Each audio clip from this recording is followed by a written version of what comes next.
حسین متامیان حسین د مولا حسن جنازه کله کور ته رستنه شوه علمدار کوم حال کې ولیده نه علمدار زر توره وبسله مولا حسین غږ ورنې کوي وروره دا ځای نه دی ځای به بیا راشي د تا تورې وبسلې څه یې ورته علمداره زر د توره وبسله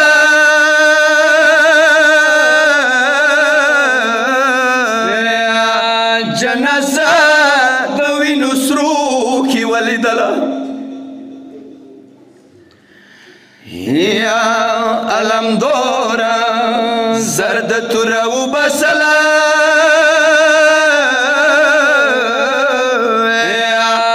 جنازه د وینو سرو کې ولیدله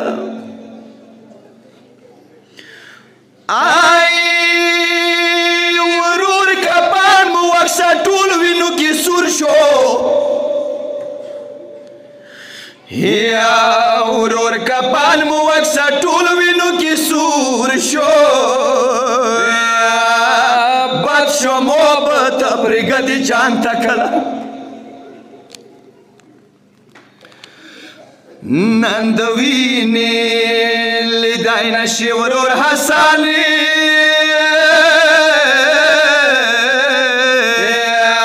وروره پاتې د غمجن اورېځه بله علمدار ته مولا حسین څه یې وروره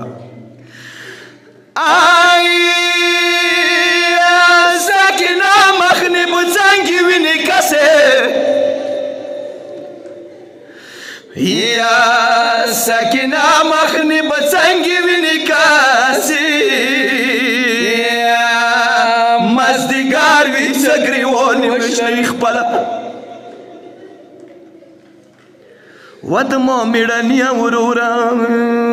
علمداره بیا د زه څنګې قرار کومای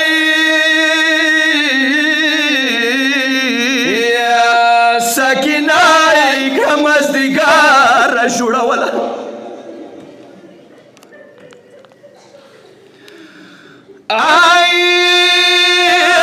نه یې غوږو کې زیور نه یې بوخراوي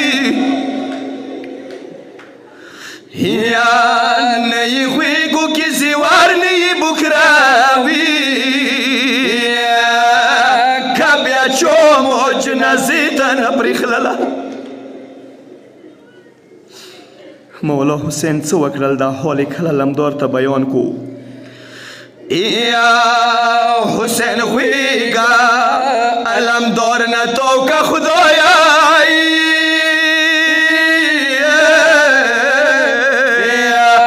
غیرتي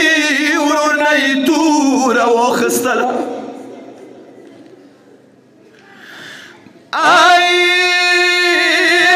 مو قسمت کې جنازې دي علمداره یا مو قسمت کې جنازې دي علمداره مو قسمت کې د سرو زنو تړله یا ورور د ډېر غیرت نه جار شه توره کېږدی د نګران یوه کیسه دی وروره بله علمدار ته څه یې هغه کومه کیسه دی څه مېړنیه واوره ته د خور زینب قسمت نه ښه خبر یې یا ته د خور زینب قسمت نه خبر یې خور قسمت کې مد ډاک بازار کې تلله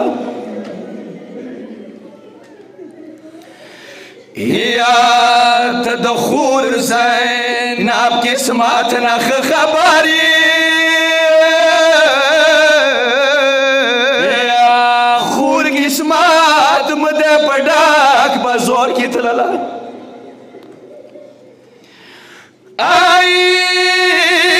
جنگ د صبر دی د تورې جنگ ونه کې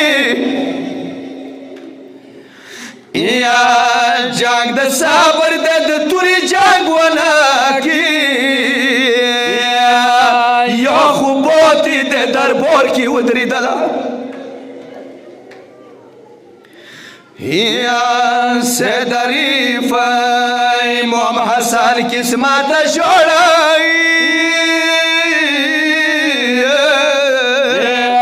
جنازه یې دوباره کور ته شوه شله یا